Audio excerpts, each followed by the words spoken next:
I heard it said before that we work on our dreams so we can thrive. If not, we'll work on someone else's and then we'll die. So let me introduce myself to you. I am Wanda D. Hollis. Now the D is for Denise, a name given to me by my grandmother. And Wanda was given to me by my great-grandmother. So there you have it, Wanda Denise Hollis. Now some call me Wanda D and my close friends and family call me WD. But either way, I'm just passing through. You see, I came by to inspire you to live beyond your dreams, to go past the clouds and travel on Mars if that's what you so desire to do. Let me assure you that I truly believe in you. Your visions and hopes are seeds planted in you, put there for a reason, perfectly designed for you. I believe that the universe is simply waiting on you. Let me ask you a question. What are your desires?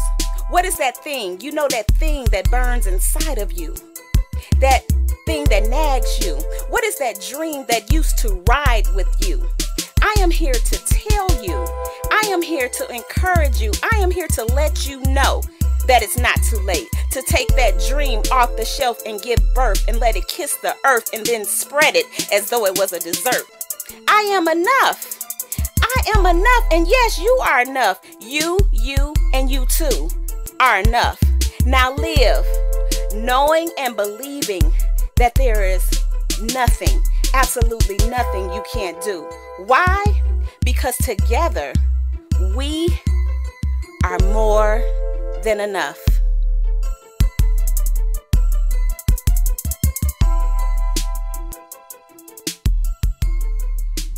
Hey, hey, hey, hey, hey. What y'all doing? It's me, Wanda D, the motivational queen. I have to give myself a hand clap. Yes, yes, yes, yes. And why? Whew, because I was almost in a high-speed chase the other day. No, they laughing. I'm serious. I'm so serious. I can't even tell the story right. Okay, so first of all, let me welcome y'all to the I Am Enough talk show. I am Wanda D, the motivational queen. And I was really, really serious. Now, the other day, hey, love. The other day, I went to pick up my grandkids. And as I came up off the ramp, it was Lee Road, I-20 ramp. You know, that is the heart of Atlanta. I was in the West End. I came up off the ramp. I was on the, what side? The left side, so I could make that turn. And all of a sudden, there was this car that came just shooting up down the road. And I was like, where are they going? They're not going to stop. And crashed. And right after that, the police was right behind them. Excuse me. I was in a high-speed chase. Now, excuse me. I'm sorry. Now, what I thought I saw was some pedestrians. And, oh, my goodness. I got to get my life right. Okay. So, let me take a deep breath. I guess it hurts so much just telling the story. And magically, water appears. Y'all like that? Magic. I told y'all. Okay. Yes, this is the I Am Enough talk show. I know. Y'all know I be all over the place sometimes, but that's okay. Just reel your cell phone back in. And before, thanks, love. This water saving my life. Okay. I don't know where that came from. So, big crash. I was in shock. The cars around me were in shock. I started crying because I couldn't believe it. First of all, I really couldn't believe it. And then to be that close to something that you know that if you had been in the other lane, it could have been you, or if you had been a couple of seconds, you know, something else could happen. And I really, really prayed for that. Everybody, you know, that was a part of that. Hopefully there was no casualties. I don't know. But because I didn't do any research afterwards to find out. But anyway, I made it. I made it tonight. Let me check Facebook right quick because y'all are tuned in and I'm excited that y'all are here. Hey, Regina, thanks for coming. Zanita. I cannot. Oh, hold on. Am I going to have to take a break? The Court of Love is in the house. I love it. Hey, Ree, Melvina, D. Hill. We got all the superstars on the line. Oh, my goodness. Sharice, Leah, Danella, Audrey, Keisha, LaShawn, Mimi. Hey, Michelle. Hey, Deshawn. Y'all pray for me real hard right now because what's that? Okay, hold on to it. I'm going to get with it right in a second. Hey, Matt. Y'all know the funny thing is I go from my glasses on to my glasses off because y'all know I can't see without them and I can't look at y'all and see y'all. It's a mess. So anyway, tonight's show is I'm excited because this beautiful queen that's going to be joining me, y'all are going to be blown away. Y'all are so privileged. We are privileged to have her in our midst because she is definitely sought after globally. And I'm telling you, globally, she's sought after. And her gift of helping propel nonprofits to their next level, helping you find money, funding. Because I always say to people this, I always say, you know, just because you're a nonprofit doesn't mean that you should not make profit. Everybody needs to make profit to be sustainable. And this beautiful queen, Nicole Henderson, she's going to be coming to y'all to share with y'all the ins and outs of how to not only start a nonprofit, but open it, have it sustainable, let it make money, and all of the stuff that we know. And even these tips are also going to be for business owners. So if anybody out there, and if you're a business owner, if you know of some business owners, please tell them to tune in, okay? We're not playing tonight on the I Am Enough talk show. You know, our tag, Your Dreams Matter, and it's for a reason because I strongly believe that if we find the right resources that we can make anything possible, but it's very hard to do that in a climate that if you don't know which direction to turn, if you don't know where to find the funding, you know, then you can't really make those dreams come true. So I'm going to introduce her shortly after I get my life together right here. Got this problem going on. And then we're going to just open this thing wide open. Now, another thing I want you to do is call in. Now, so far I've told you to do two things. You're listening? Call in to 470-251-4645. 47. If you have any questions, if you just want to, hey, give a quick shout out, whatever you want to do, call in that number. And also, please like and invite and share the video. Right now is your opportunity to share, because sharing is caring. So if you're on Facebook, you need to be hitting that share button and just share it. Hey, no judgment. Hey, it's okay. Just share the video. And then, if you want to do one step better, text somebody and tell them, hey, tune in to the I Am Enough talk show. It's going down. So if you ever needed some money, then this beautiful queen is going to come on here and tell y'all where to go find it. And everybody know they need to go find their money. I know I need to find mine. So y'all need to find yours. And just a quick update. I was awarded the Woman of the Year award by Curvy and Confidence, Miss Regina Sunshine. I used to call her the mother instinct.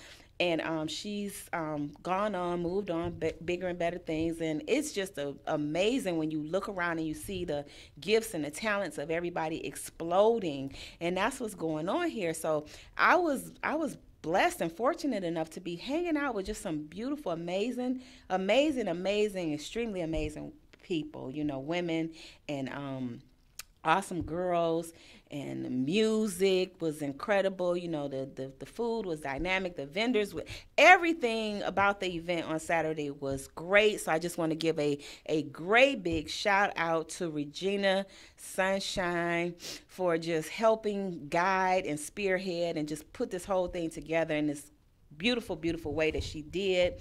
So I just wanted to do that first. And another thing I wanted to remind y'all is in 2 weeks from now, I'm going to be doing something very special here on the show. It's going to be some teaching and also some meet and greet. And we're going to do a holiday celebration.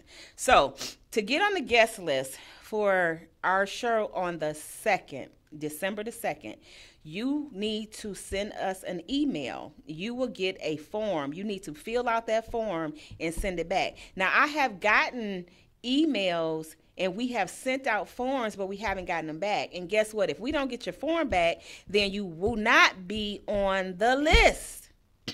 You see that? It's very simple. And you go to that I Am Enough talk show at gmail.com, and you put there, you say, put me on the guest list. Now, when we do that, you will receive a form. That form is going to ask you about maybe 4 questions. You fill that out. You send us the things that we need, and then you put it on there. Now, another thing is you need to remember to bring your book in for your children's book. It's ages 1 through 12. I don't care what genre you pick, girl, boy, doesn't matter. And a pair of socks. Yes, I said it. Socks. A pair of socks. And I would say, maybe make it appropriately fitting the book. So then that way the socks can stay along with the book. But it doesn't matter. And what I'm going to do is we're going to gift this to a child care facility. One thing that people... I always like to help people. And in child care facilities, a lot of times children come to school with no socks on. I don't know if y'all know that, but they do. And then, too, reading is fundamental. We want to read. Plus, I've seen more young authors come along here lately, and I'm so proud of that, because that's just telling our children that they don't have to wait until they become adults to be great. We can train them on how to set up systems and put things in place so they can just start off, with a head start and keep going and don't fall behind. And that's our role. That's our job as parents, as community activists, as grannies and granddaddies. That's our job. So I'm looking forward to you all participating in that. I cannot wait. Hey, Susan. Hey, Myra. I just got little complications going on right quick, but I'm about to settle all of this. Hey, Jermaine. Hey, Joyce. Like, invite, and share. I'm talking to my Facebook family. And also, just to remind y'all, please download the app, the Instinct. Status Network. Status Network app. And go to Manifest TV, and then you'll find the I Am Enough talk show. But you can literally just scroll through there and see all of the shows and see what we do here. You know, our studio is very beautiful. We got a lot of stuff going on most days. And so, you know, you definitely want to stay in touch with us so we can help guide you through that process. And you know what I love most about our studio? Is that there's so many different shows, and there's something for everybody. So if you like comedy, you know, if you like serious topics, if you like just you know, music, whatever it is, you can find it on Status Network. I guarantee you. So with that being said, we're going to take a quick break. I'm going to get my life together so I can come back and be able to talk. And don't go nowhere. We'll be right back.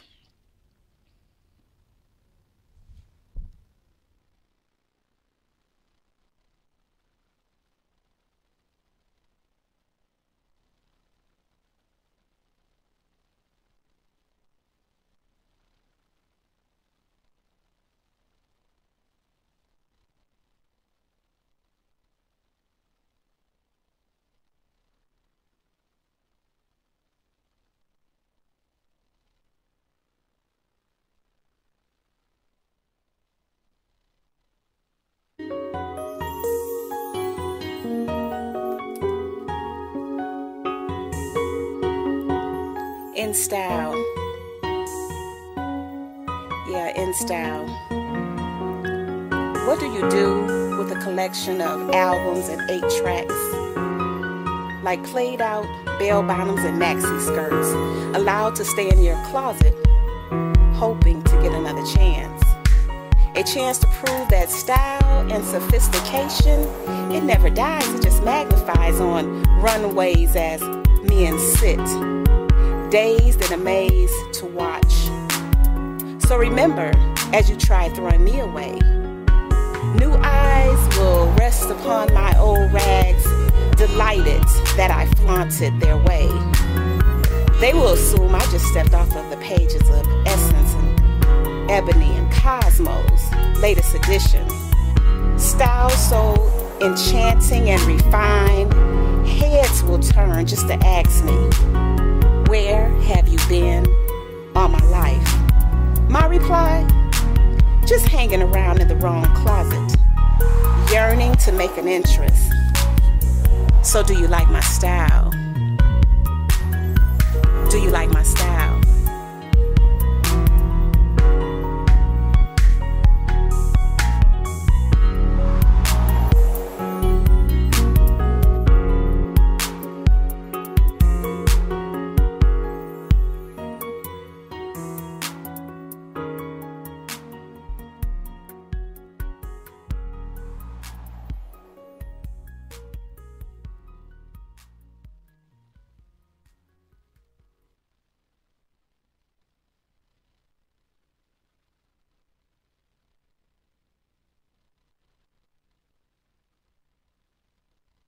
Considered one of the most passionate and positive people you'll ever meet, both personally and professionally. Her inspirational mentoring, sales, and customer service training has dubbed her to be Wanda D. Hollis, the motivational queen. She launched Wanda D TV, a revolutionary online real estate talk show where local businesses and community leaders discuss their services, issues, and concerns. Wanda is passionate about helping people achieve their goals and dreams. She has gone on to pursue many passions, including her I Am Enough talk show, having a seat on the West Georgia Board of Realtors, author of inspirational and motivational books, and also a strong supporter of several nonprofit organizations within her community. Wanda believes that there's no such thing as bad decisions, only regrets of not making the right attempt. For speaking engagements or to book her for your next event or conference, please visit www.IamEnough365.com.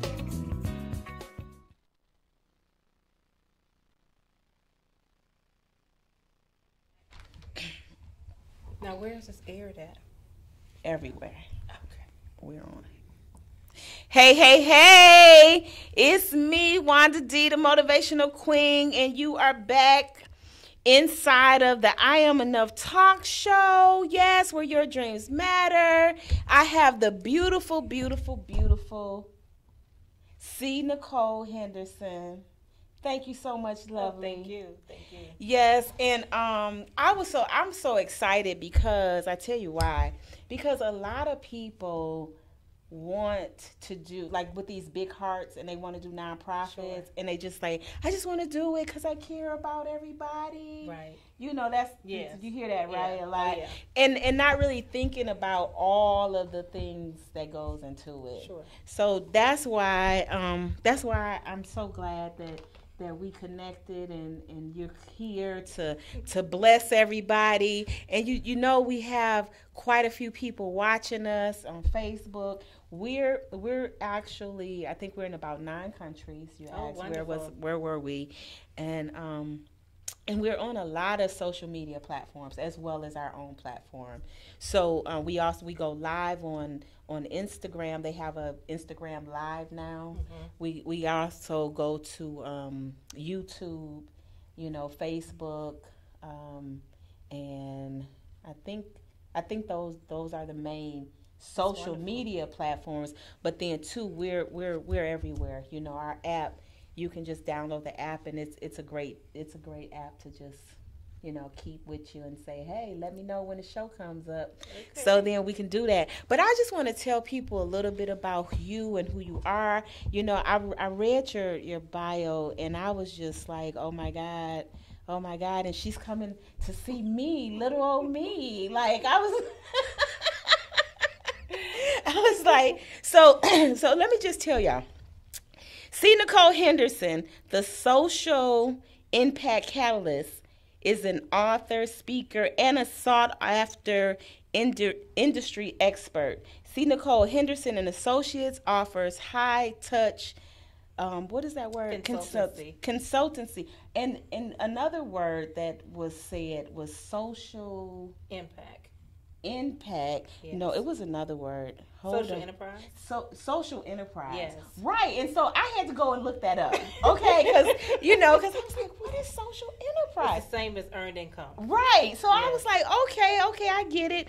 And also your background, 25 years. You've done it all. You've been volunteer, board member, consultant, and now you offer this proven fast track 501c3 system, yes. Right? Yes. To obtain exemption for nonprofit organizations. It says since your beginning, you have assisted over 150 organizations from small to all volunteer startups to multi-million dollar foundation. You can tell I read this, right? Because see, I almost got it memorized. Foundations, and your portfolio spans from the United States, Haiti, Africa, Asia, and the Caribbean. Can y'all say wow? And you helping them raise money anywhere from $25,000 to multiple millions of dollars, right? Yes. That's who you are. Without grants.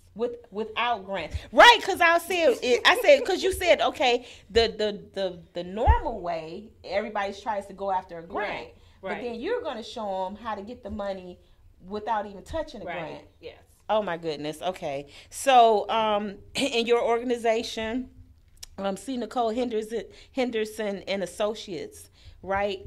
How long have you been in business? Oh wow, I've been in the industry for over 25 years, but I've been full-time for 5. Okay. And part-time for about 12. Okay. Yes. That's a lot of time. Yes. That's a lot of time.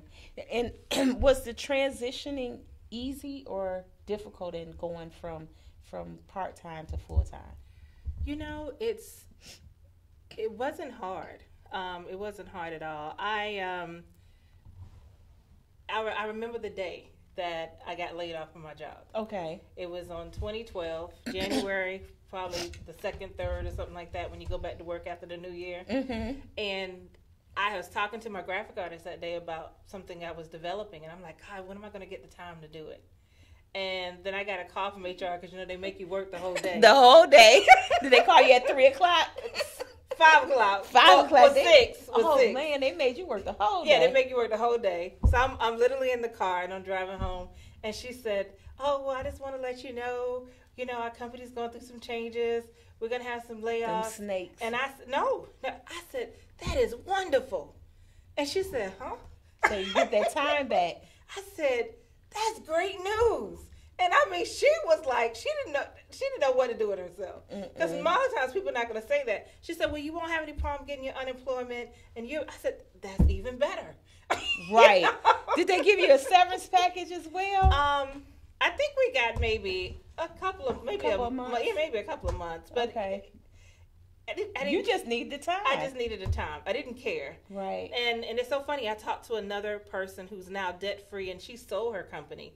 And our progression was about the same way. It took us about 2 years to really get your business going. So for people out there, when you lose your job, or you want to start something, or you quit your job, you need to have something consistent as well. Mm-hmm. You got to have a backup plan. Now, I had child support.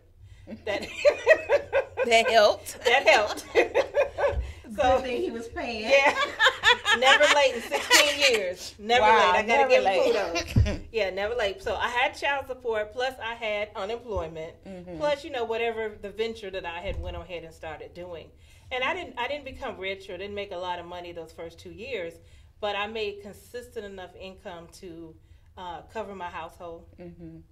And to be able to venture out and do some things. But going into that third year, you have to really be in business almost 5 years before you really feel the test. Mm-hmm. And since 2012, this is now 2018, it's been 6 years. So the last 3 years have been beautiful. Okay. And, 3 years ago, hit the 6-figure earning for the first time, really. Mm-hmm. Even when I worked government, you had those big old long titles, and you was director and chief and all that, but you didn't make any money. They give you some fancy titles. Oh, yeah. I was a chief and a director of this, chief appraiser, director of revenue. Didn't even make $50,000. Wow, that is so. But that title sounded good. Oh yeah, the title sounds real good. That's how they get you. Oh yeah. Well, I was in a small county. You can come to Fulton and make over 6 figures, but who wants to be the chief over Fulton County? I mean, that's like a lot huge. Of pressure. A lot of pressure, a lot of responsibility. Yeah. So, but yeah, I welcome. I tell people now, when life transitions you, just be ready for the move. Right. Be ready for the move. But you do need to have a plan. Yeah, you heard me say that. Stay you ready. You got to be ready. Yeah. Right. And you know what? That's now just to pause right there. I met you. Yes. At the awards. Yes. And you got an award. I did. And tell everybody what your award was for. Now, I'm going to make you laugh. I don't know to look here or there. Oh, you can look there. I'm just looking at you. This is so new for me. Yeah. See, they there, but okay. We're tough. You want to talk to them, then you can look there. You talking to me, then we look at each other. I'm gonna talk to y'all. She gonna talk to y'all. The award was for the business honoree in the area of business. Yeah. So I was honored in the area of business, which to me was very heartfelt. You was showing out. Y'all, she was dancing. She was like, yes, they're talking to me. It was. But you know what? Most deserving though. Thank you. Most deserving. She surprised me too. She surprised both of us actually. Yes. Because we did not know that the people was going to be presenting for us. Yeah. That was the coolest. That was to me. That was because I know there wasn't many dry eyes in the house. And it made me cry. I was like, wow. Yeah, it was like what and I got tricked so good because me and Amber just happened to been walking in together, and I didn't know. I was like, yeah, I didn't know. So. Yeah. Anyway, it was just it was dynamic, but the reason why you were chosen for that is for this very moment right here because you're powerful in the information that you have and the wisdom behind it, and then the commitment. Yes, yeah. Because I don't know, you know what, you said something, and I hope my audience is listening to this. When you start out in business, any business, you have to be willing to commit fully to it. Oh, you have to. I actually gave up everything else. I got tunnel vision focused, and I only worked on this business and my ministry, because I have a ministry that I do, and those are the only two things that I did, as well as be a mother, right? To my son, who's now 21. So those were the things that I did and I focused on. A lot of people can, I used to hear you can't chase multiple rabbits, and there's nothing wrong with having multiple streams. But I think what you first have to do is create those streams within your business. Within the one business. So you want to create 5 to 7, really 8 streams out of that one business. Then you're able to move to something else. Because now you got a wheelhouse of things that are paying you, and so they can come from multiple places. Right. So and I want to encourage everybody. This is the time, people, to get your notebook and your pen and your pad out, because we're just kind of like massaging them a little bit, but we're going to go really deep. Okay. Because I really want to leave our viewers and our listeners with information of value that even if they're in nonprofit right now, then they can wise up. And if they're thinking about it, then hopefully maybe you got some pitfalls that they can avoid. Sure. So that's what we're going to get into.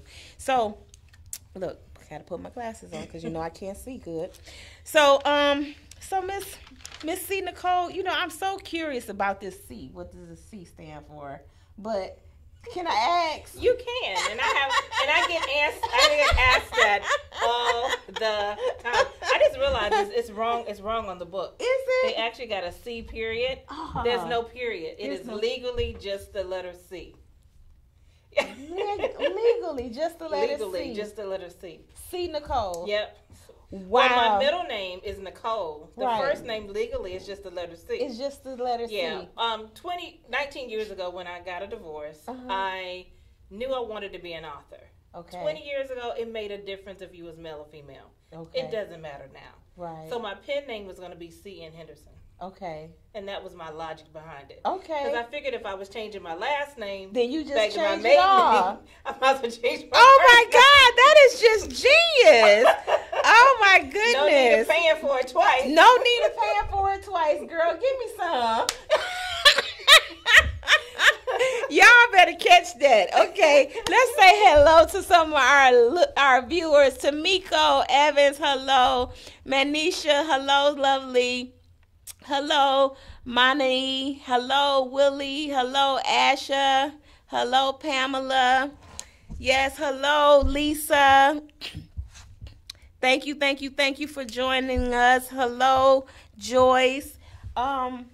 That's interesting, and I just had to ask that question. That was like wasn't even one of the questions on the list. I just said I kept looking at that. See, Nicole. I get asked that everywhere. Yeah, I visited a new church today, and okay, it was phenomenal. It's called Influencers. Okay. And I was like, I'm an influencer. So right. So let me check out this church. Sound like the place I need to be. Yeah, and the pastors are from Australia. Okay. And it was really a very warm and inviting. Where is this church?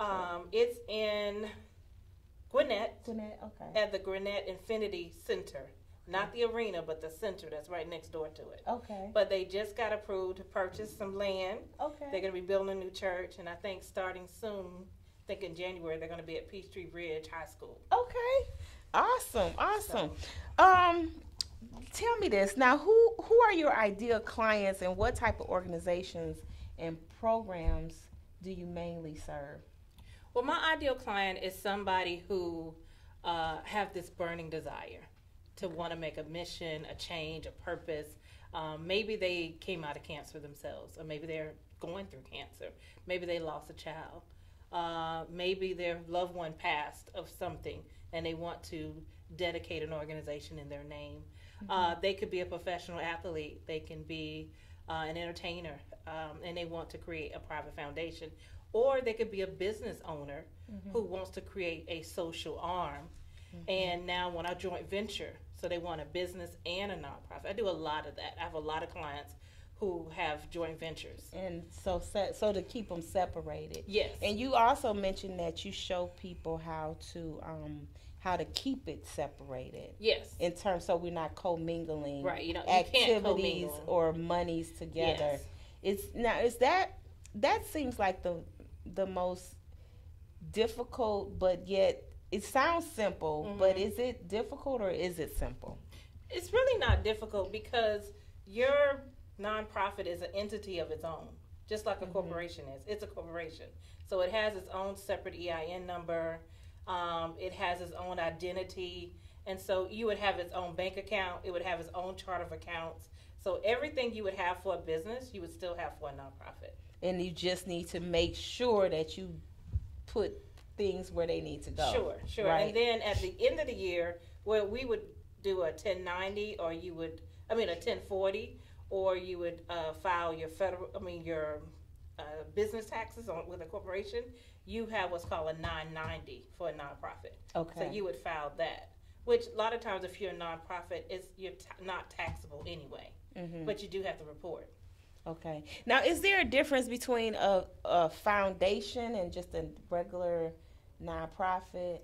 Well, why? Because I don't understand. Foundations, a lot of times are considered more like private, but you can be a public entity and still consider yourself a public foundation.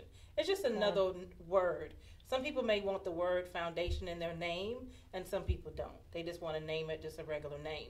But just because you're a foundation don't mean you're private. You could be public. You could be public. Yes. Okay. So it's either a private foundation or a public foundation. Okay. But you still are a foundation, but you don't have to put foundation in your name. Right.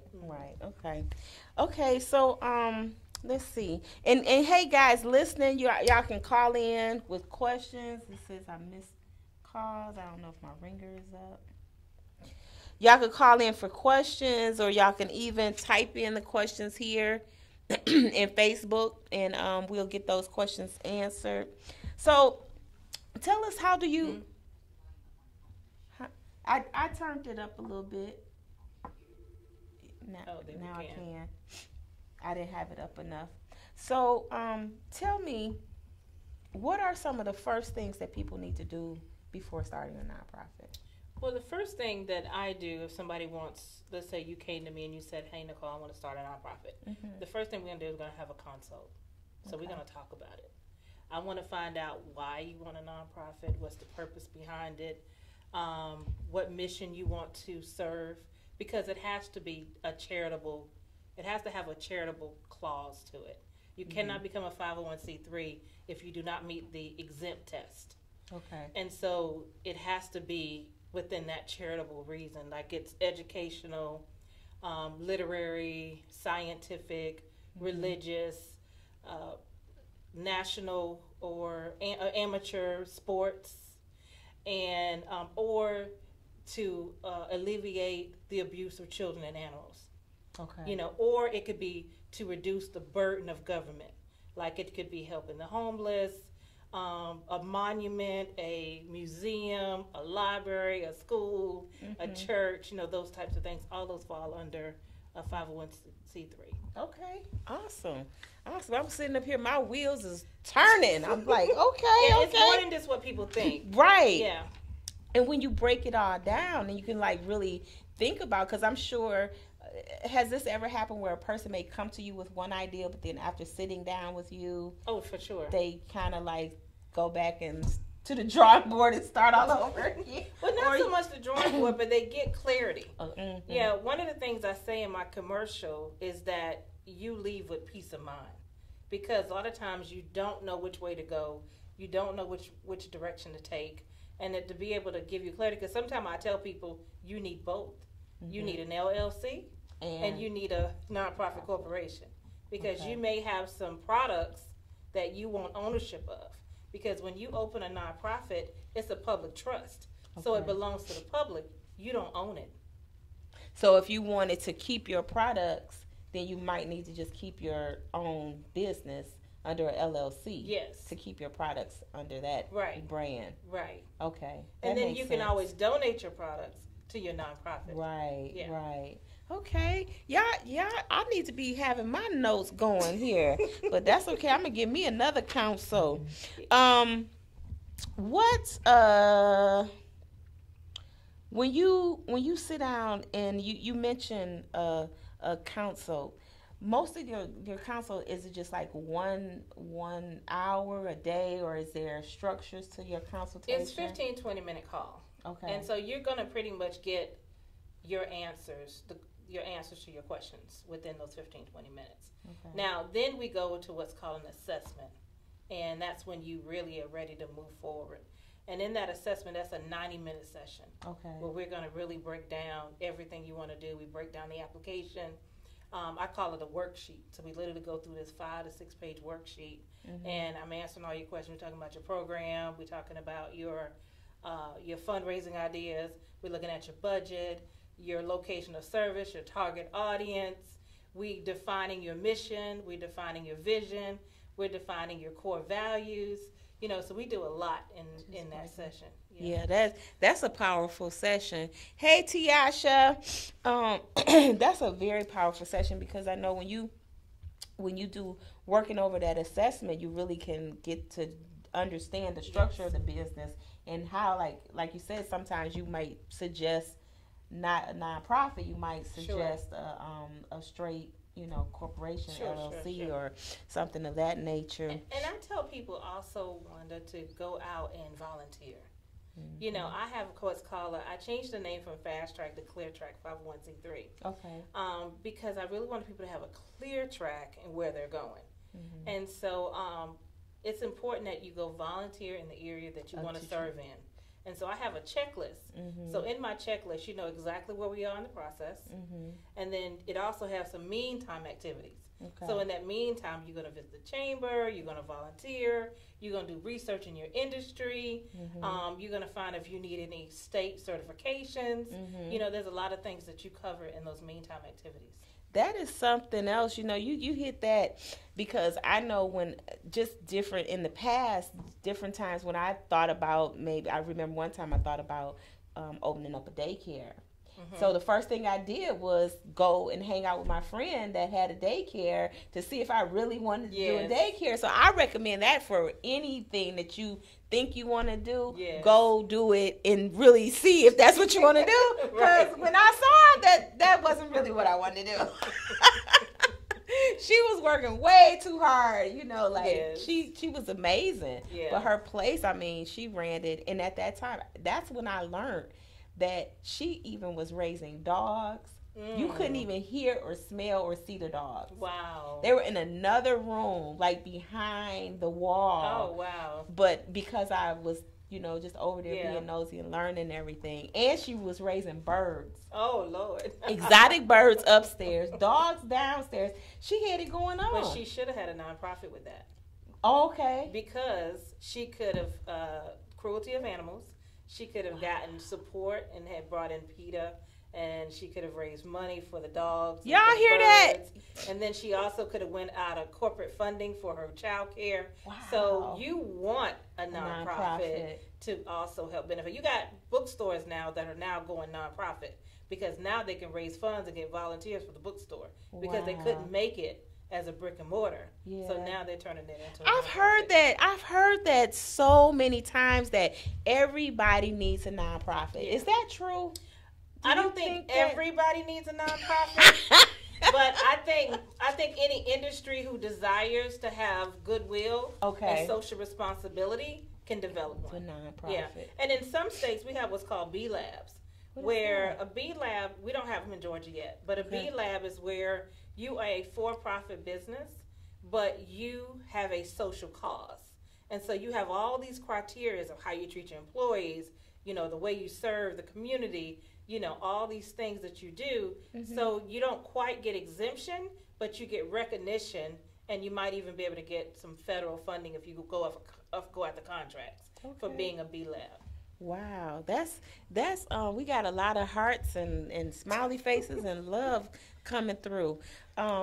Thanks, guys. Wow, you said something there, because I knew that just the whole, when I said it, I knew it was like not everybody, but a lot of people do or should hold nonprofits. Just like when you brought up all of those things after telling you what all she had going on. She definitely should have. She should have had a nonprofit, right? Because she definitely was powerful with those breeding those dogs, and Sure. and for her it was just an extra stream of income. Right. But it could have been so much more. Yeah, she could have started raising golden retrievers, and then had retrievers that would work with nonprofits to actually make them as care dogs. Right. So yeah. Okay, because I know before I was looking at something that the veterans were doing something with the Christmas trees. Yes. And they were like replanting and all this other kind of stuff, and so that's serving a lot of Sure. And veterans could use animals too. There's a lot of benefit to having animals in a person's life. There's, it helps somebody if they have seizures, somebody who may be sight impaired, just so many reasons why animals can be so beneficial, and just the love that they can give. Right. And so people really need to look at the benefits of how they can serve the community in a greater way. Really, at the end of the day, Wanda, it's about serving. It is. It's about serving. So how can I serve my community in a greater way? It is. How can my animals or my birds, she could even have turned it into like a little, not a safari, but she could have turned it into like a little camp for the kids. Right, I was going to say like a petting zoo almost. Petting zoo. Yeah. Yeah, she could have had people walk through. I mean, and that would have fell under nonprofits because, yeah, it's just a lot of things she could have done. I'm about to do something here. Wait till we get off this air. I'm going to be taking you to dinner or breakfast or something. You said you ain't been home yet, so don't matter. Don't need to go now. So, you mentioned something, and I wanted to touch on that because we got this whole millennium era with them being geniuses that they are, and you talked about the STEM, science, technology, math, engineering, all that kind of great stuff. How do you see those? That culture coming into this arena of nonprofits. Oh my gosh, millennials! So I even smart. talk about it in the book. Millennials are our future, and they are so into social justice and cause marketing. They making their buying powers because of what a company does. Like when you look at the Super Bowl last year, and they hadn't had this. The Super Bowl's coming not up. yet, Yeah, right? It's not. But this, I know, right? So the football fans out there, don't hold it against me. Don't worry, they won't get you. I won't let them. But no, the Super Bowl this year, which I actually did watch. Okay. So many of the commercials was on cause marketing. So Budweiser didn't talk about Budweiser. Budweiser, I could be wrong, may not be Budweiser, but one of the beer brands, I think it was Budweiser.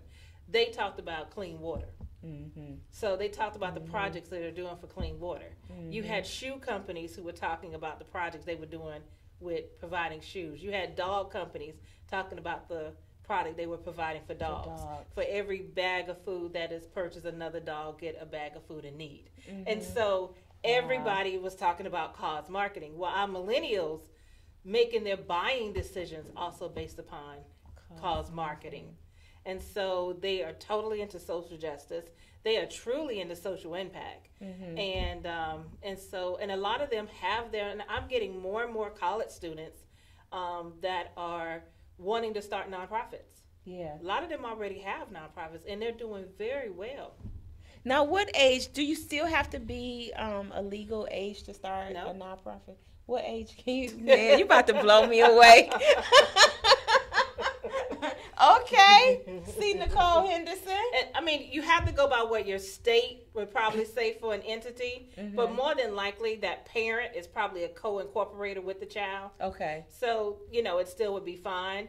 But as long as, there's really not an age limit on creating an entity within the state, unless that state is specific. I don't know all state laws. Okay. I'm in about 42 states, but I don't know all state laws. So they would have to either check with their attorney or, check with their accountant or something, find out what the state, but usually there's not an age limit or requirement, but more than likely the parent is going to be the incorporator anyway. Right, right. So they can just get going. Because, I have grandchildren. Oh, yeah. And there's a lot of children who have businesses yes. and have nonprofits and doing very well. Yeah, and so my grandson, he is the king of kindness. Okay. And he comes to me, and then too, we started homeschooling. Okay. So he comes to me and he says, Granny, I wanna start. He called it the King of Kindness Club. Okay. And he wants his club members to be, like going out and being kind and helping people out, and so we're starting to like volunteer, into like the nursing homes, into like the daycare centers, because he loves to read. So I just figure out a way how to make homeschooling extra fun, because we don't have the whole school environment, but it's better because then I could just take him in places where I want to go. Are you guys members of, most homeschoolers have other groups you can join so the children can have social interaction? Are y'all members of those groups? Yeah, and then too, we're still a part of Georgia. Okay. So we have events and stuff going on all over, all the time. Okay. But he really, and I really want to get something started with him. Tell him to write a King of Kindness manifesto. Yes, he's working on that now. He is. Yeah. So we'll be revealing that. Yeah. And also, girl, he then came to me with his design of his outfit. Okay. And then he said, and because Granny, you inspired me, so on the back of my outfit it's gonna say the motivational queen. I was like, really? Okay, Aiden. But yeah. So that's wonderful. That's wonderful. And doing the books and all that kind of stuff. So get him a website set up. Okay. And then get his products and services on there. And if he wants to start for profit, he can. And then later on, if he decides he want to get into nonprofit, that's fine. Okay. All right. Well, Aiden, you listening? He can support nonprofits. Through his products. Yes.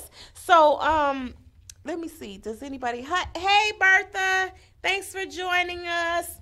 We're talking about nonprofits, how to start one. Hey, we're going to get into the nuts and bolts of things, how to find this money, because my beautiful sister here already told y'all don't need to be asking for this money from grants. There's multiple ways of finding money. I'm not going to say not just I'm not going to say don't ask.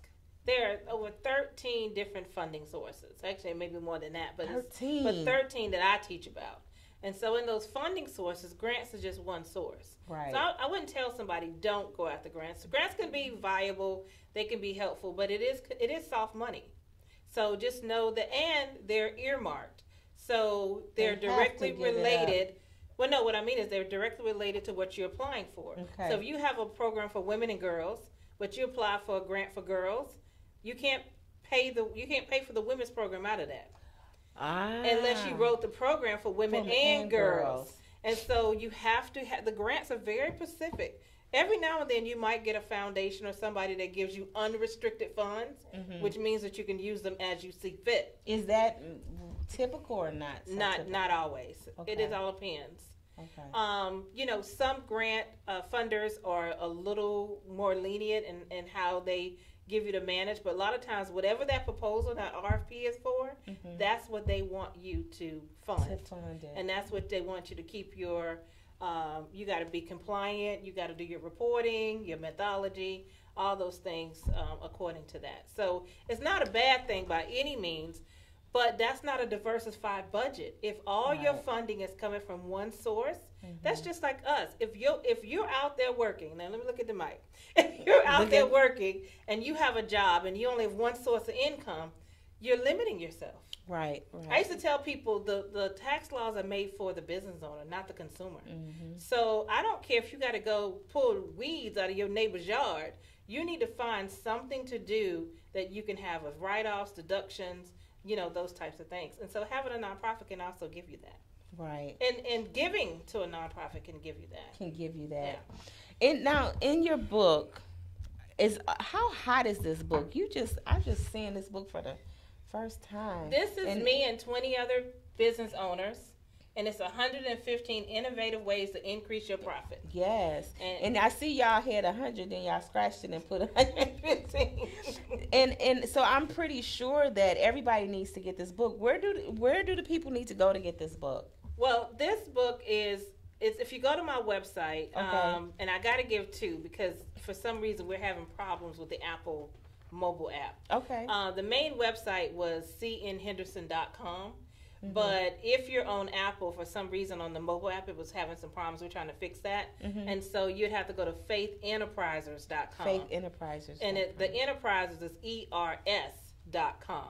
Okay. So if they go to either one of those websites, that's where you can get the book. But I don't think we opened the store yet because I just upgraded my website. Okay. So what they can do is just hit a contact me and let me know they want the book, and I'll make sure they get it. Okay, guys. And guys, I just want to encourage y'all. You know, like, is this book also good for just regular business owners? Oh, most definitely, because the other people in here are business owners. Okay. There's only 3 writers in here for nonprofits. Okay. The other 17 are on marketing and sales and business and industry. Yeah, they're all business. And this is called Insider's Tips. 2, right? Yes. 2. Were you in 1 as well? No, I wasn't. Okay. I was just in 2. So you all need to get this book, and it looks. I know. I already told you I want it. Yeah. So get this book, guys. So we're gonna get them that information, and what is your reasons for even wanting to do what you do? Because we didn't talk about that. I know I just kind of like jumped in and started our party. But what motivated you? Because you're so passionate and commit. I'm going to tell y'all this. If y'all don't get in touch with her, y'all are missing the boat. This lady right here is dynamic. Thank you. Why are you so passionate about bringing this great information and helping people out like this? It's marketplace ministry for me. There you it's go. More than a business. It's a ministry. There you go. And so I tell my clients that my vision is seeing their vision being fulfilled. Wow. And so if many of us have dreams, we have visions, we wanna make a mark in this earth. A lot of people walking around saying, what is my purpose? What is my mission? What's my call on my life? And so I can help them find that. And not only that, but they can get a personal vision. You should have a personal mission and a business mission. You know, Absolutely. And so I help people write those personal and professional missions. And so I feel like a kid in a candy store when I have a new client. I just get so excited. And we just dig right on in. And I'm also an ordained minister, so really they're getting me, but they're also getting the prophet. So when I go forth to help them in that assessment, they're getting what's just right for them. Yeah. And that makes it. And also, you shared something with me, and we're going to come back to the to the core of the talk. But you also shared that you are a dream interpreter, that you help people interpret dreams. Yes. So I'm with it because I do the same thing. So that's why I was like, okay. My cousin called me the other day saying, "Cuz, what you think about this?" And I had to, just like you have to surrender to everything to focus on hearing. Yeah, I help people understand what's significant about their dreams. Because so many people think that there are things that are not significant, and it is. And usually the thing that you think is the least significant is actually the greatest. Wow. Did y'all catch that? I caught that. Somebody said, look at the hearts. Yeah, you see the hearts, right? Look, they going across there. We got a lot of the open mouth emojis. Now, I do have a website for that, and that's visions with an S, ANDdreamswithan.org. Okay. VisionsandDreams.org. So y'all get all of that. Hey guys, we're just gonna take a quick break. A quick pause for the cause, and then we're gonna come back. I do want to remind everybody right before we take this break, tomorrow I'll be on the Wake Up Winning call at 6:11, and that's on the page, on the official Wanda D. Hollis page. So, and what I do on that page is, or I should say, in the Wake Up Winning, no matter what. mission is just to keep inspiring and help people. So in the morning at 6:11, we come live, and just to help people start off their morning with a great positive message. That's beautiful. Yeah, and you know what has happened out of that is just so many relationships have been created out of that whole plan design. We came up with our book out of that, you know, as I shared with y'all the other day, and it's just necessary. It's like you said, when you're driven by a mission and a vision, it doesn't. First of all, it doesn't feel like work. It doesn't. You know, and then it feels like it's so fulfilling because even if you get like one phone call, and I've had people reach out to me and say, "Are you going live this morning?" You know, it's like, oh my goodness, okay, yes. I mean, just one person, and that's enough, you know. Yes. And so it's quite rewarding when you know that there's other people out here that's serving and doing the same things, and you know, so you can like lock arms and do the same thing, and that's what we do, and as God puts people in your life, there's always a understanding of those are the people that you need to either learn from, grow with, go, you know, just move forward, learn, see more of who you are through that person and everything. So guys, I just want to remind y'all to tune in tomorrow to Waking Up Winning Facebook Live. We're going to take a short break, and when we come back, we're going to get more into depths about this, you know, finding this money. I want to know where the money is. We'll talk about that. Okay. We'll be right back.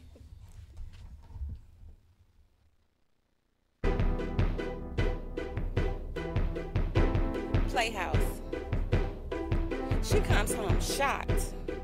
Hey, how did you get into my playhouse? I thought I took away your key and changed the locks. Now look at you, rummaging all through my thoughts. Are you serious? Redecorating my space? Removing my success picture and it's my time clock from the wall? Where did you put my journal? I know I left it over there. And what about the novel I'm working on? It was right beside the fridge next to that I Am Enough poem. How did you get into my playhouse? The last I saw you, you were at the House of Doubt. Had them all convinced that watching TV made a whole lot of sense. Even had a schedule and a timer set. And a bet with your 3 cousins, procrastinator, fear, and disbeliever, that we all would concede. I ran out of there quick. So how did you get into my playhouse? How did you make it past Isaiah 54:17? No weapon is formed against thee shall prosper, and every tongue that rises against thee in judgment thou shalt condemn. This is the heritage of the servant of the Lord, and their righteousness, and of me, saith the Lord. And Lord, I do accept. Amen. And what happened? Was my guard down? Did I sleep too sound? Or did you float into my window when I was listening to my Kindle and hearing my inspirational sounds? I thought my vision board and my daily declarations and my positive self-talk had you blocked. Again, I asked, how did you make it into my playhouse? I counted on my like-minded friends, accountability coaches, and my righteous spiritual leaders to keep you out. And lastly, I depended on mentors and role models and, of course, my dream making buddies to fill my plate. But somehow, you still managed to bounce into my playhouse. You took a seat as if you were invited. Oh no, I think not. I think it's time for you to go. And make sure you take all your friends, poverty, sickness, bitterness, and confusion. And don't forget lazy conformity and the oldest self-doubter. And did I mention procrastinator, people pleaser, and non-believer? Get them up out of here right now. It's time for them to go. And this time, I'm using security. Matthew 19:26. Jesus looked at them and said, with man, this is impossible, but with God, all things are possible. So don't even think about returning to my playhouse. Turning to my playhouse.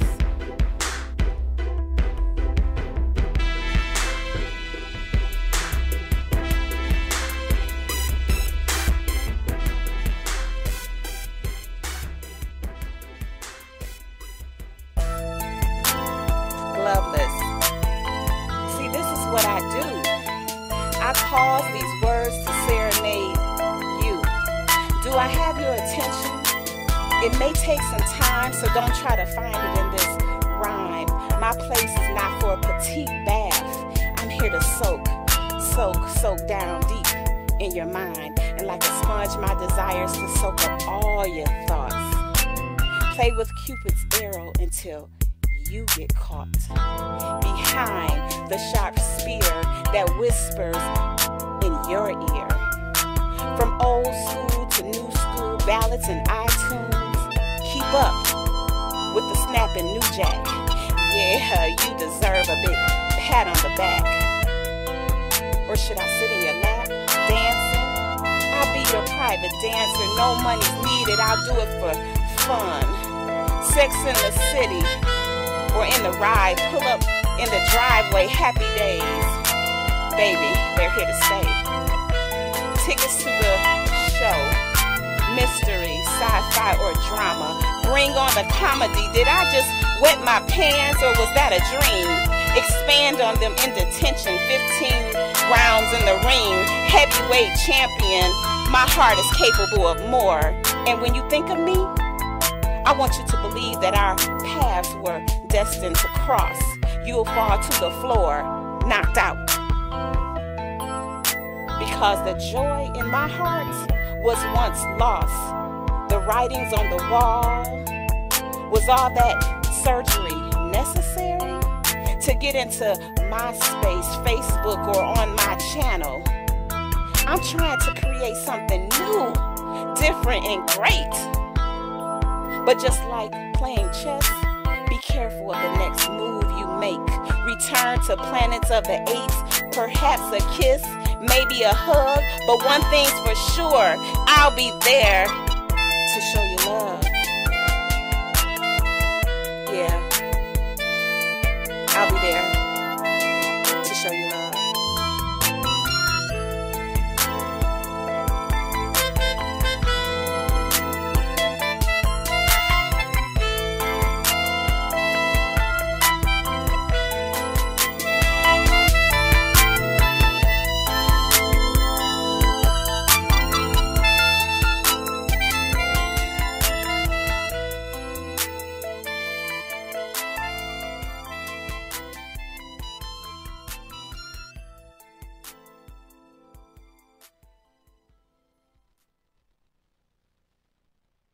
Hey guys, thanks for joining us. You are at the I Am Enough Talk Show. I'm your host, Wanda D, the Motivational Queen, and joining me this evening is the C. Nicole Henderson, this beautiful queen right here. We was just chopping it up, and you know what the beautiful part about it, because we could have just kept on talking, and then they would have missed out on a whole lot of stuff. So I said, well, we need to turn these mics back on. And you are just talk about more about who you are and what you do, and you shared right before we took break, you know, like that what you're doing actually is a ministry. Yeah. When I was 16 years old, these three young men from my hometown in Brunswick, Georgia, went to college, came back, and started a nonprofit organization. And so it was in the little rec center. They used to meet with the young people and the kids. And so I met them, and we had a board member called Mr. Ron Charity, which was amazing. And he was the president of the board, and he had this pageant that he did every year, which was a scholarship pageant. Okay. And it was called the Mr. and Miss Black Teenage World Pageant. And I ended up becoming Miss Black Teenage Georgia. Okay. And going to the pageant, and I was there in Charlotte for Greensboro. In Winston-Salem for 9 days. It totally changed my life. Wow. Just the impact. We met with Mr. Dudley. We were at his plant. We had business receptions. Dudley here? Yes. Wow. Yes. Okay. He gave us a whole tour. Okay. They was there. We got to meet with other black professionals who were business owners. We had etiquette classes. We had rap sessions at night.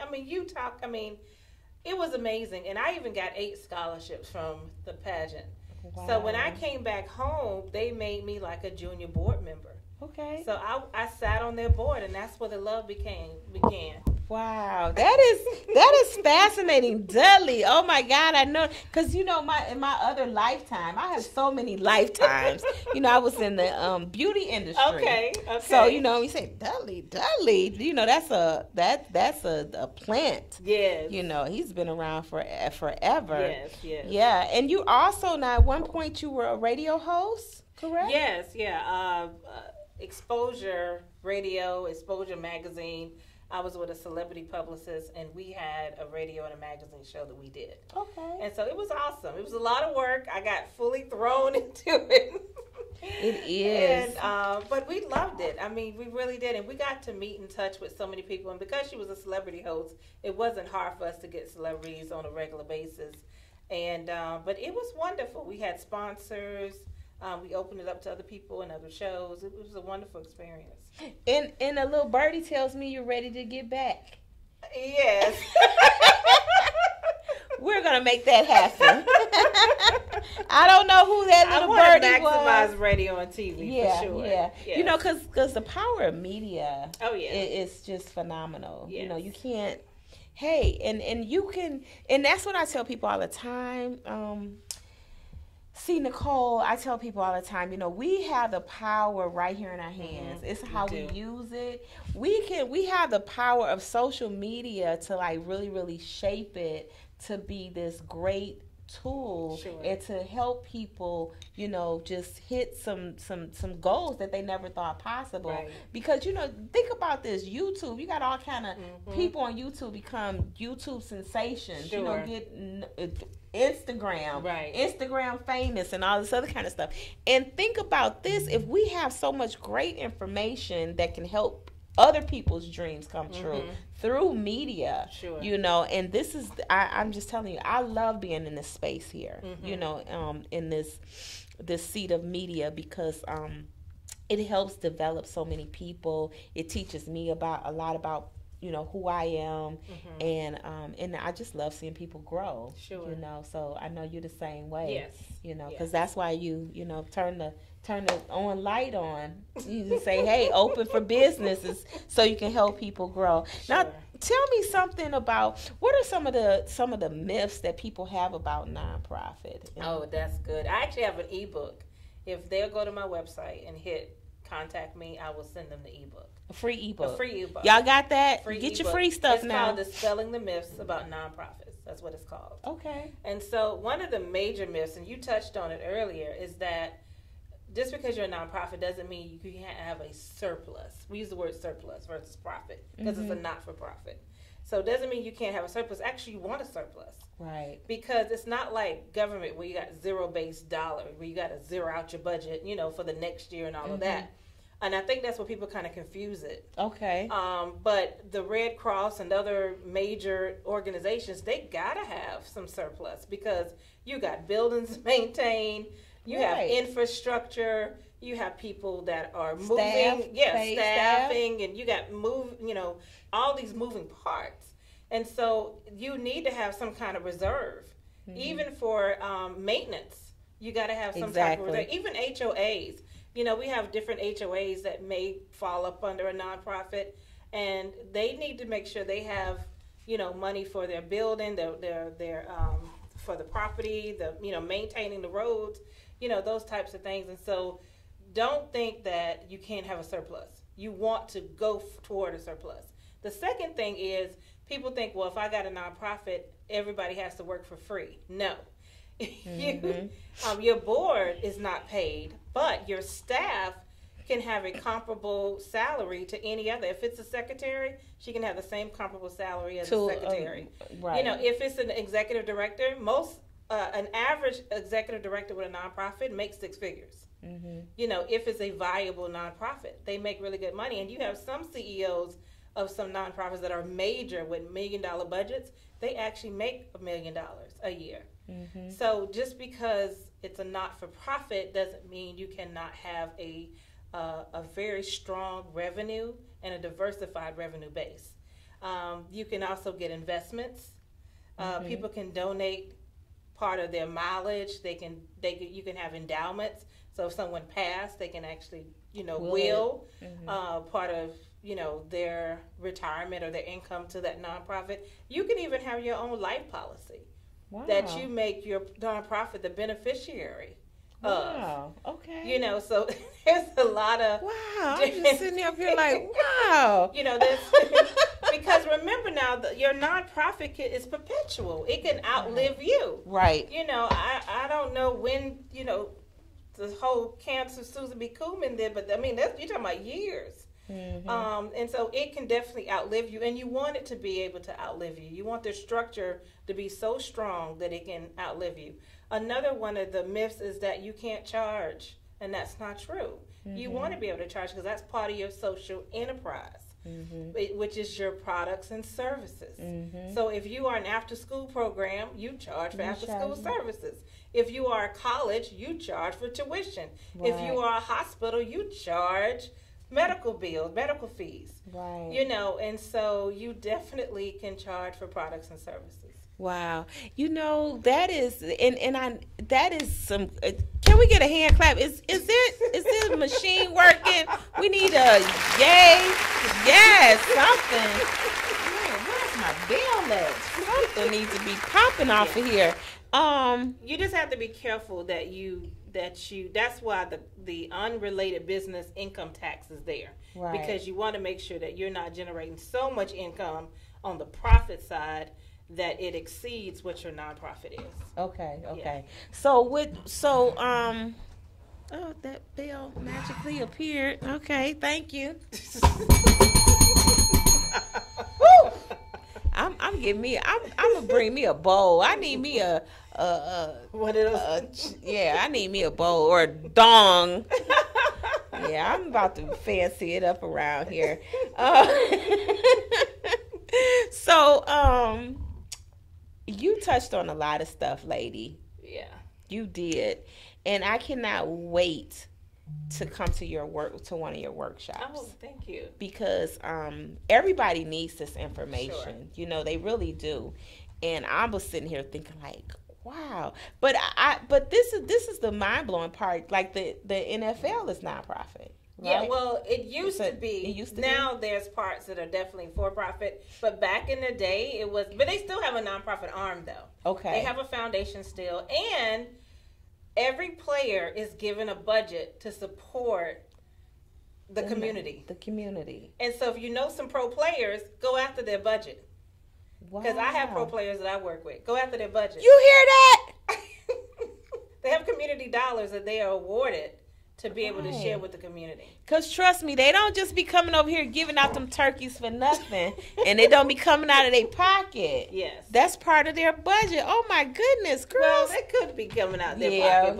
But still. It's some of it, they have a budget, though, too. Especially for summer camps and fitness camps and things like that, yeah. Definitely. And I know a lot of them do that, quite, it's quite a few of them that kind of really do a lot of stuff. Sure. And, so that's, oh my God, that is just awesome. What are some of the things that people need to avoid, like when they're setting up? I know you're going to do the assessment with them. Sure. But what are some of the pitfalls that they need to? Well, there's some major ones. Okay, and tell us the major ones. I will tell you some major ones. One, since this has been such a political election, as a nonprofit, you cannot campaign for a political candidate. Okay. You can lose your status for that. Wow. Okay. So you can personally campaign, but you can't campaign. You can't have your shirt on saying, I'm out here with Crusade Control, and Crusade Control is supporting this candidate. Okay. You can lose your status of that, and you have to be careful of your lobbying dollars. Only 20 to 30% of your budget can go to lobbying, which means you can do some lobbying, but you can't do more than that. And then you can talk to your lawyer or your accountant about those percentages. But so you're limited in lobbying. Your board cannot inure any benefit. So they're stakeholders, but they're not shareholders. So they're not like a for-profit where they can get a percentage of the proceeds or the profits, because these dollars, you are responsible for these community dollars to do what you say you're going to do with them. And so you definitely want to make sure that you're not benefiting your board. Now, you are able to have development and training for your board. You're able to have annual meetings. Sometimes there may be some sort of reimbursement, of things that's dealing directly within the organization, but you're not paying them any salaries. Okay. I was going to ask you that because I heard now, and see, that's why, all this stuff that you be hearing don't be necessarily true. But I heard that some of the board members could be paid. Usually board members are not paid unless there's some type of circumstance that maybe it's not quite a nonprofit. It could maybe be some type of commission or some type of group, or maybe they have a for-profit attachment. Sometimes you may, especially for a company that may have board members who are on their for-profit board, but one or two may sit on their nonprofit. You just have to state that you've paid this person over here. Okay. But and I'm gonna give you another example. They can be paid. Let's say you have a board member that's an accountant, but they're your accountant, but you're your treasurer. You don't pay them as the treasurer for the board, but if they're your accountant, you can pay them as your accountant. Okay. So what you would do with that is you would just specify it in your 990 when we talked about the reporting. Right. And another thing is you have to report. If you go more than 3 years without turning in a 990, either postcard or a 990 EZ or a regular 990 or a 990 PF, which PF means private foundation, you will lose your status, automatically revoked. And what happens if somebody loses their status, and then do they have to start the whole process over again? They have to go through the reinstatement, and our firm does help with reinstatement. How long does that normally take when you have to reinstate? The process is about the same for either one of them, but it could be a little longer for the reinstatement. You're looking anywhere from 90 days to 6 months usually. Okay. And that's pretty much average time. Yes. Of where. Yeah. Does it ever exceed outside of the 6 months? Not usually. Typically, it's within that 90 to 6 month period. Not unless it's days. Tax season. Now, when you're in tax season, it's a longer process because all the personnel and everything is going toward tax. But normally they'll tell you it's between 90 days and 6 months. That's the range that they say. But at some point, though, when you're not in tax, like right now is a very, very good time to start a nonprofit. It is? Yes, because it's before we get to January. Okay. So we can literally help you get your paperwork done, get all your supporting documents to you, help you get all your application done and all those things and get them in, so you're more likely to get it back quicker. You're probably more likely to get it back quicker. And do you file your nonprofit with the federal and the state, or just with the federal? Both. You have to apply with the state first. Okay. And so you would file it as a domestic. If you're going to be in that state that you function. If you're doing it in another state, then it's foreign. But domestic. And what about multiple? Well, states? You would do multiple if you're going to operate out of those states. Gotcha. So if you're in Georgia and you're also going to operate in Florida, so you would domestically file in Georgia and then foreignly file in Florida as a foreign entity. Okay. And then once you do that, you get your EIN and get all your supporting documents and other things you got to do, and then you file your 1023. That's what the application is called. There's a long form, which ended up being about 40 to 60 pages. That's the long form, and then the short form is called a 1023 EZ. But you have to meet a 3-page criteria to be eligible to do that form. Okay. Now, for somebody that's in business, or say they want to start a nonprofit, and they want to also, can you write your salary inside of that as a person that holds the nonprofit? How do you do your income? Say that to me again.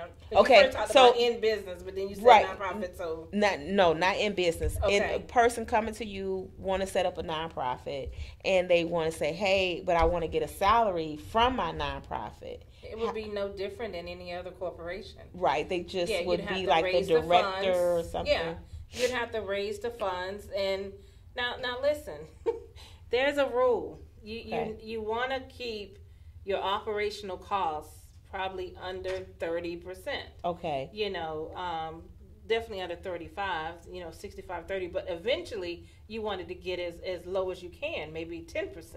Okay. Where 90% is going back into your programs, and 10% is for operational. But when you first get started, you don't have that type of budget. You don't have that diversified revenue. Okay. So it's going to probably cost more to run your business, but you got to make sure that the donors know that part of the proceeds is going for operations. Mm-hmm. Because more than likely you're crafting a story, you're talking about a program, so they'll know that they're unrestricted. Okay. Now speak to the person that's in that has their nonprofit set up, mm-hmm. and they're looking to raise money. Okay. Well, if you have a nonprofit and you want to raise money, you want to make sure that you get a plan. I cannot even begin to stress that enough. Okay. And you need to create a budget. You have to first start with a budget, because you would not go to someone who has money and ask them for money, and then you tell them, just give what you can. People do that all the time. Mm-hmm. Oh, just give what you can. It doesn't matter. It doesn't matter how much or how little. Well, you don't know what you need. You don't know what your budget is. And so why would I put my money in your program and you can't even communicate to me what your budget needs are? Right. Well, people say, well, we just got started. We don't know what we want. Well, you need to figure out what you want. Okay. So you got to be really clear. If your program is to have 2 programs next year, let's say you want a summer program and you want a fall program, you need to completely figure out how much it's going to cost to run those programs. Mm-hmm. And then you create your budget around that. So now when you go to a person who might be an angel investor or somebody who's a donor, you could say, we need $25,000 for our program next year. Mm-hmm. Your donation of $1,000 will supply X amount of this for this many girls or that many boys. You want to be very specific about what that donation will do and how it will benefit your program. Yeah.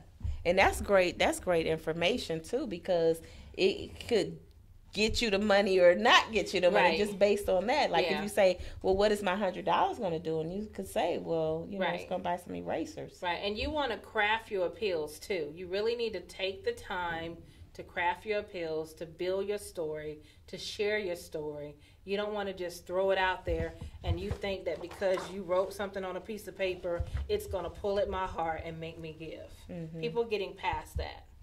Now explain what you mean when you say craft. When I say craft is you need to write down what the timeline of your story was. We started in 2010. We have served 100 students. We have a goal of serving 100 more. This is what we've done. This is where we want to go. And this is what we need. That's part of crafting that story. And then put it on video. Yes. Put it on video. By the year 2023, 80% of our communications are going to be video. Mm-hmm. That's so true. That's so true, because people like to see you and hear you and feel you. Yeah, and when you're talking to someone who have money, you ask them for advice before you ask them for money. Y'all get that? Mm-hmm. That's great information. Yes. Asking for advice. Yeah. Right. Yeah. I can see that.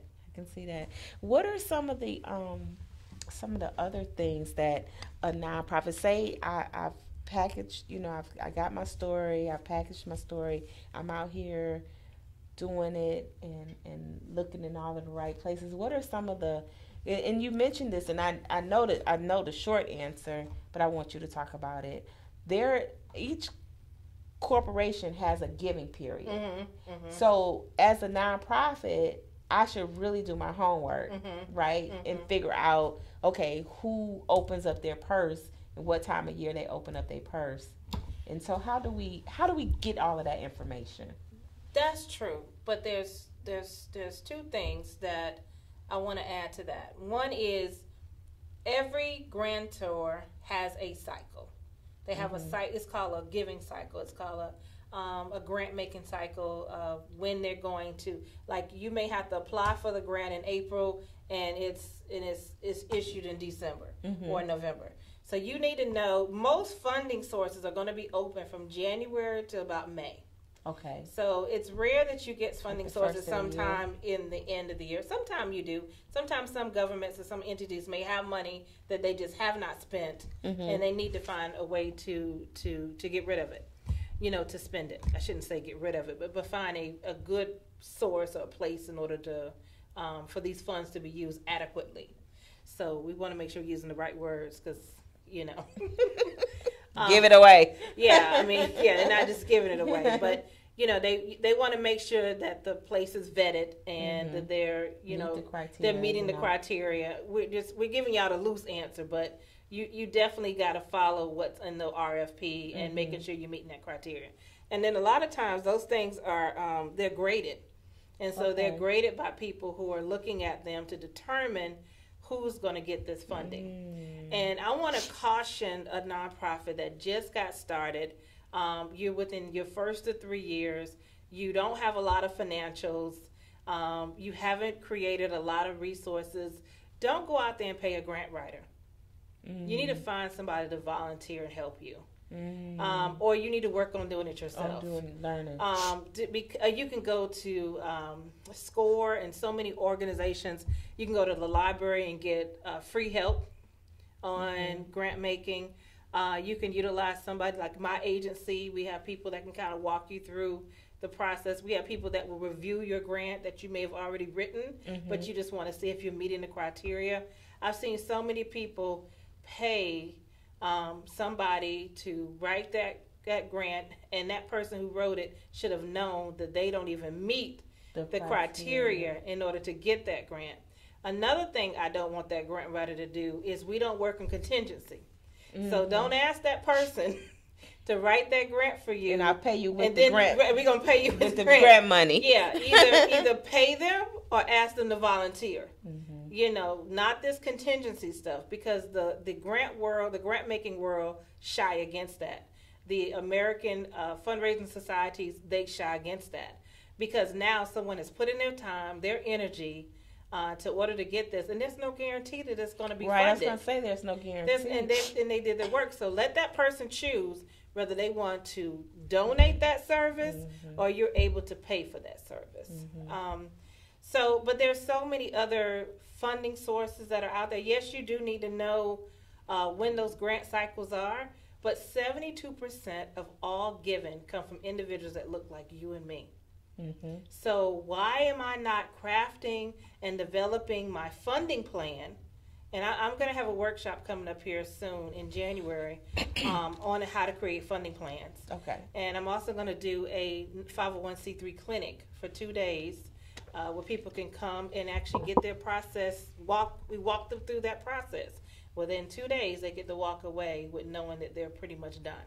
Wow. So, but in that funding plan, you got to create how many events I'm going to have a year, how many corporations I'm going to go after, what funding sources am I going to use, what's out there that I can tag myself into.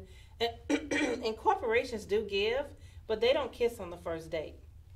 And so you gotta massage the relationship and build that relationship with corporations. Maybe go out there. Would you suggest maybe like going into the corporation and perhaps volunteering and doing seeing what they need, because they always be trying to build a culture and stuff like that. You can always volunteer, but here again, corporations have community dollars. And so because they have community dollars, you need to tap into those community dollars.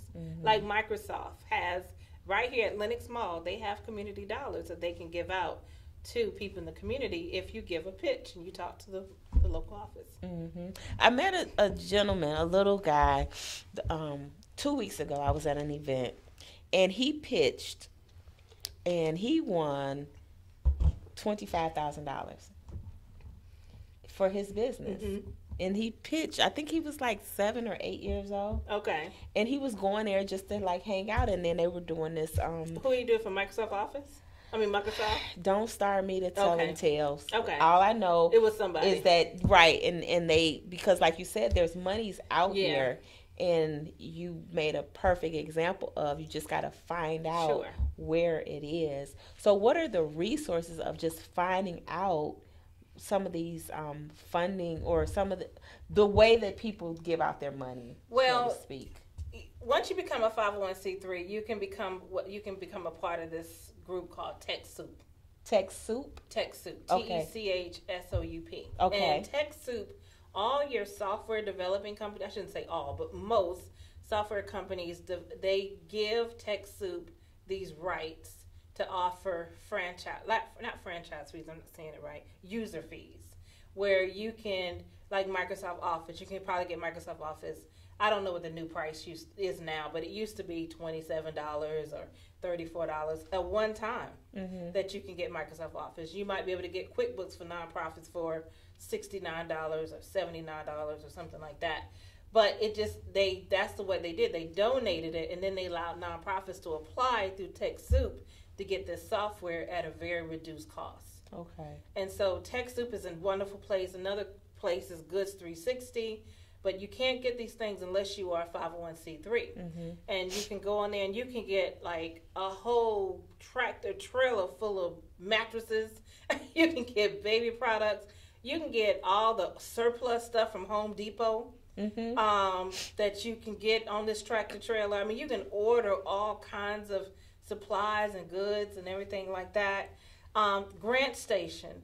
All your state foundations, your city foundations, your federal foundations, all of them, you can go on Grant Station and actually do research on grants and things that are available out there. Wow.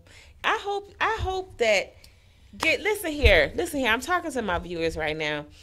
If y'all know anybody that is thinking about a nonprofit, you really need to reach out to this queen right here and help and allow her to help show you the ropes and share this information, because it is so vital that we learn how to do things the right way and stop spinning our wheels and wasting a lot of money and wasting a lot of time.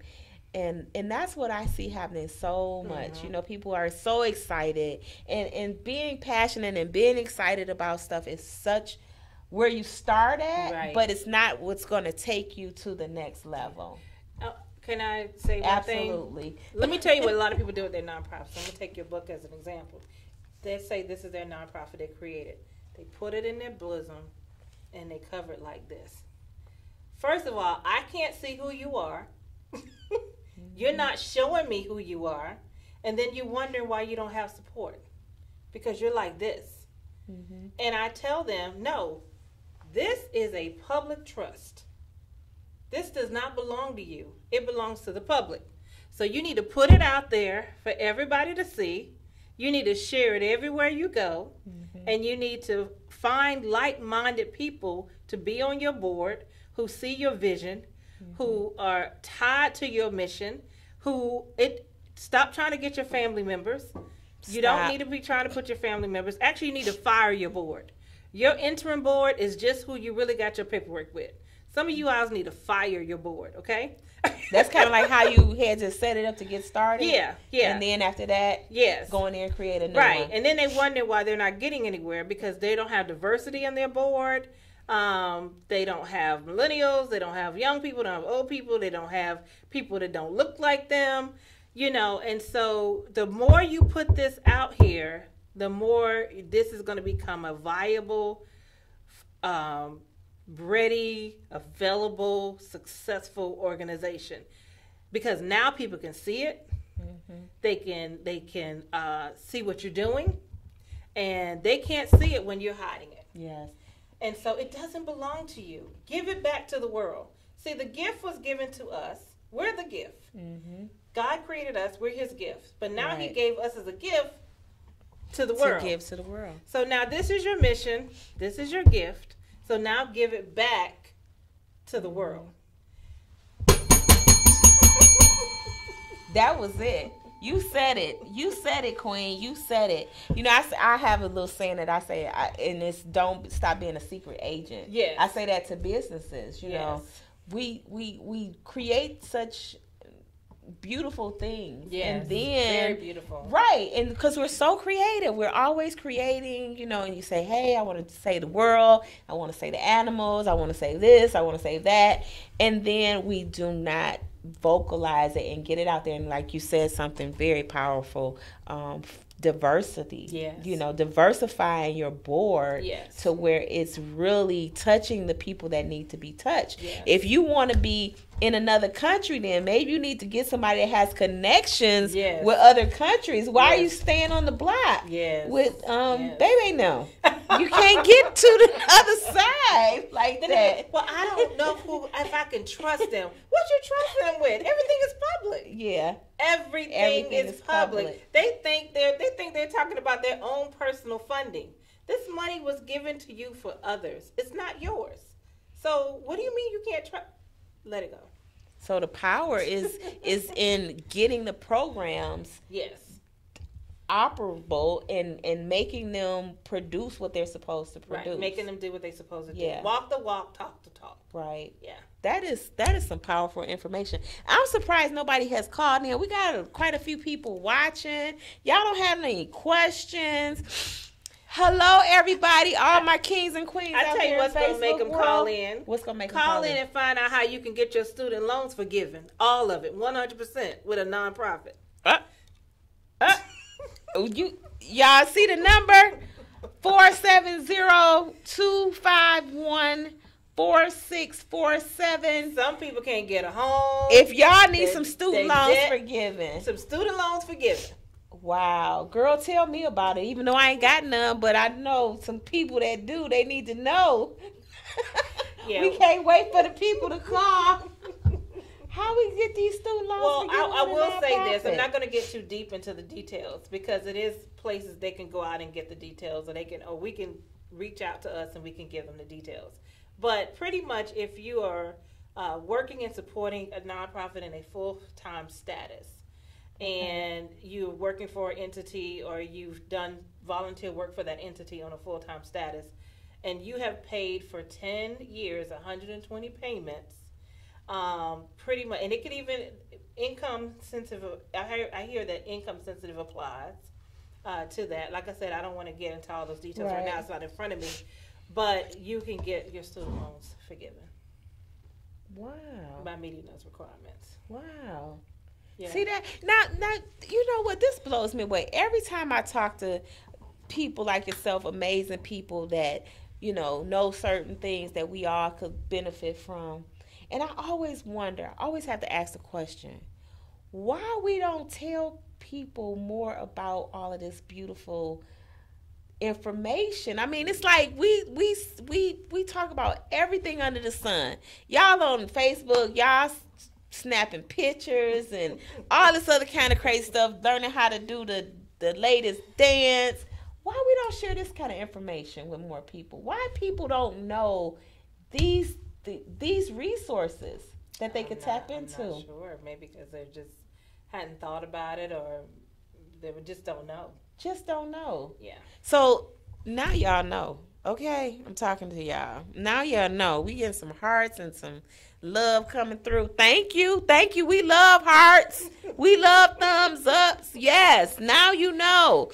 Another thing I want to tell people is stop suffering in silence. I actually got a campaign that's starting in January, and it's about stop suffering in silence, because it grieves me that so many of my nonprofits are out there suffering in silence. Nonprofits. Y'all know some nonprofits. Tag a And business nonprofit. owners need to stop suffering in silence. We still get some hearts. They not coming through on the thing though, but they coming through on my phone. You're right. So some of the same information that you have or that you share for your nonprofit can be applied for profit as well, it right? Can be, yeah. Right. Okay. Some of the same tools. Some of the same tools. I'm just, I'm excited because I know that people gonna reach out to you, because they're gonna reach out to me. I'm gonna have to say, reach out to her, and it's a shift. Do you feel like a shift in the environment with people, like especially in Atlanta? You got more people doing their own thing, Sure. operating their own businesses and stuff like this. So this information is real crucial to the development of them being successful. Right. Because what I also see is people will start stuff and they don't stick to it long enough to wait till it develops. They I'm just so run glad out of you there. mentioned that. You have to understand that everything has a life cycle. And so when I talk to a new nonprofit, I'm like, let's see where you are in the life cycle. Are you at the startup? Are you at the, starting to have some momentum? Are you at the mature stage? Are you at the stagnant stage where now you've been going for a while, but now you're stagnant? There's not much movement. There's not much board mobility. You're not really, carrying out your events. Or maybe you do the same event every year and you feel like you're just not growing enough. And then that last stage, which you don't want to really get to, is disillusionment, where you actually may have to dissolve. You may have to close the doors to your nonprofit because it's just not being functional and it's just not, not working for you. And that's probably the hardest thing for people to do. Yeah, it is. But, I don't think people should just dissolve it. They should probably get coaching first to find out what can they do to resurrect it. Because at any point in those cycles, you can always get a recharge. You can always get a recharge. And then maybe I've seen some organizations who begin to collaborate. They may merge and become one. I tell people all the time, especially when you are a new entity, you need to team up with a larger entity who have a budget, of at least $50,000 to $100,000 a year. So that you can be able to glean from that, work with them. You can also use them as a fiscal sponsor so that they can actually go after funding for you. But because you are a nonprofit, they can actually funnel those funds to you. But if you're not a 501c3, then they're in control of those funds and they cannot give them to you like that. They just have to help fund the program. Wow. That's some great information, because there is a lot of nonprofits out here that's doing the same thing. You have so many nonprofits that their mission is, say, domestic violence. Right. So you got domestic violence here, and they're struggling. They're small. Some of them haven't been around very long, and their hearts are gold. They want to do, great things for people in need. And on the show not too long ago, we were talking, and somebody had said that they said they were watching the show, so they called me and they say, well, why don't she just get in touch with the so-and-so girl that she does the same thing? And I was like, yeah, that's what we try to recommend, because we're all in the same space. Sure. But that sometimes is very difficult for people, because like you said, they're holding their business right here. Yes. It's like nobody can come in, and it's like, but we're all in the same boat. Yeah. So and you wouldn't do that with your for-profit anyway. If you're holding it like a baby, who's going to know about it? Right. Who's going to know about it? And so, we got a caller. Oh, go ahead. Let's see. Then I mess up. Hi, this is Wanda D, the motivational queen. You called the I Am Enough talk show. Hi, Wanda. I have a question for Yes. the nonprofit. Yes. Is there any group she could recommend on Facebook for as nonprofits are concerned? Yes, I have a new group that I'm going to be starting, and it's called Accelerating Your Nonprofit. So if you reach out to me on my website, faithenterprisers.com, I will give you the information on how you could join my group. Okay, thank you so much. Who are we speaking with? Do you have a nonprofit? Yes, I do. It's called Annabella's Foundation. How long have you had it? I've had it now for 3 years. Okay, and where are you at in your annual budget, if you don't mind me asking? I'm still at the beginning stages. I really haven't done anything with it. But you want to, right? Yes, definitely. Okay, so reach out to me and we can have a consult. Oh, what's your name, sweetie? This is D Hill. Hey, D Hill. Okay. Hi. Well, Miss Hill, we definitely would love to work with you. And I do have a group that's starting on Facebook called Accelerating Nonprofits, and you could be a part of that group. Okay, thank you so much. You're so welcome. Thank you for calling, D. That's a great question. It is a great question. D Hill, she's famous. So that's good. A lot of people, and you need to be in that kind of community too, right?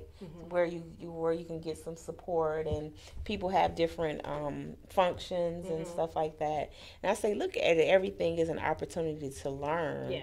And It's a grow. paid group, but they'll get a lot of resources. Oh well, it needs to be. Yeah. It needs to be.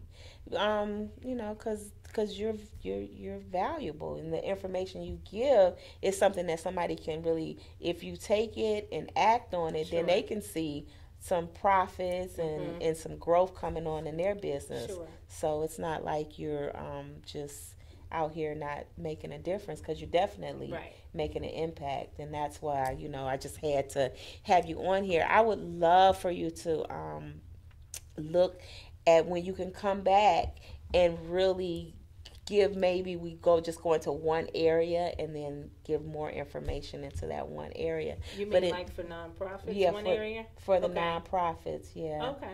Yeah.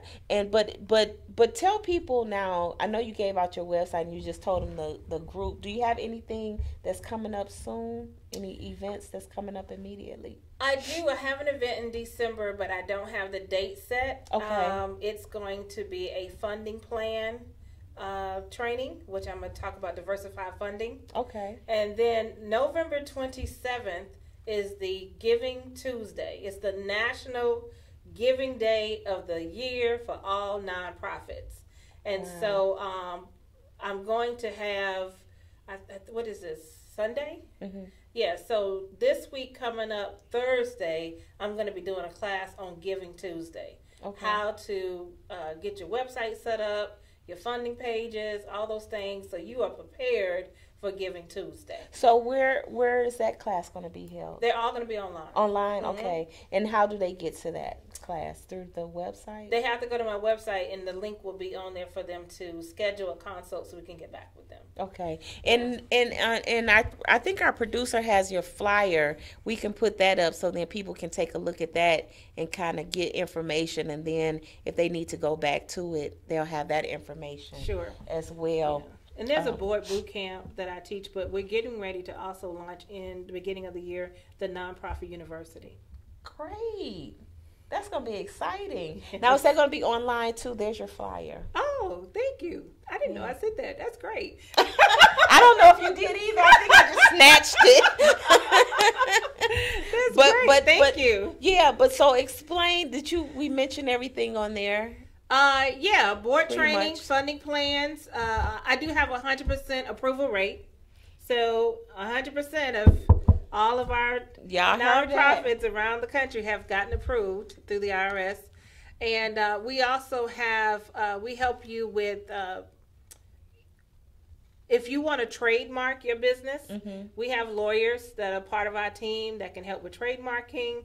If you need operational, if you're an LLC, you might need operational agreements, those types of agreements. If you want to, we have CPAs as well, and if you need to get your 990s filed, we also do the 990 postcard as well as the 990 EZs. So it's just a lot, we try to be sort of like a one-stop shop. Yeah, not everything, but for most things we provide. And I outsource a lot of things to people in the network who help.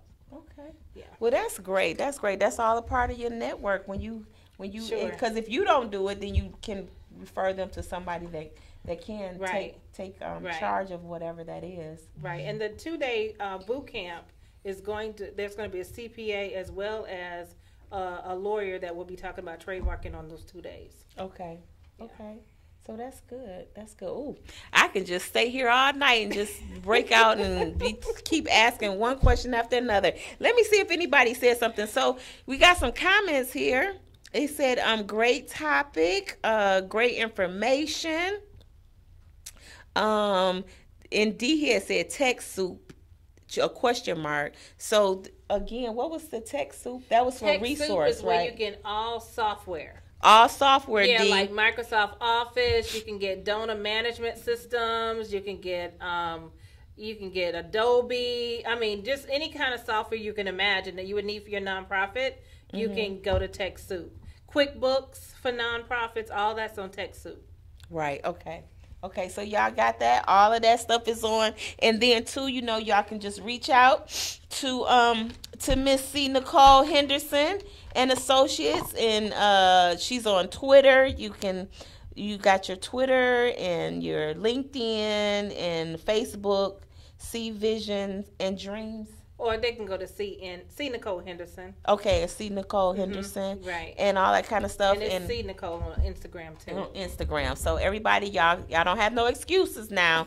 Y'all didn't met the queen of nonprofit, so y'all can just get to the business and make everything happen. And I just want to thank you, Queen, for coming up and just sharing all this great information. Do you have any last words for our viewers? Yes, I do. Stop sitting dormant on the gifts that God has given you. Don't go into 2019 without talking about it, getting it out, at least starting the plan, because tomorrow is not promised. We just lost P. Diddy, lost the mother of some of his children. Who knew that would happen? I mean, it's just not promised. And the graveyard is the richest soil because people have gone on and have not given those gifts. That's why the gifts are big. You're supposed to be afraid. The gift has to be, the purpose and mission has to be bigger than you. Yes. So don't sit back any longer and let fear of success or fear of failure keep you stagnated. You need to act now.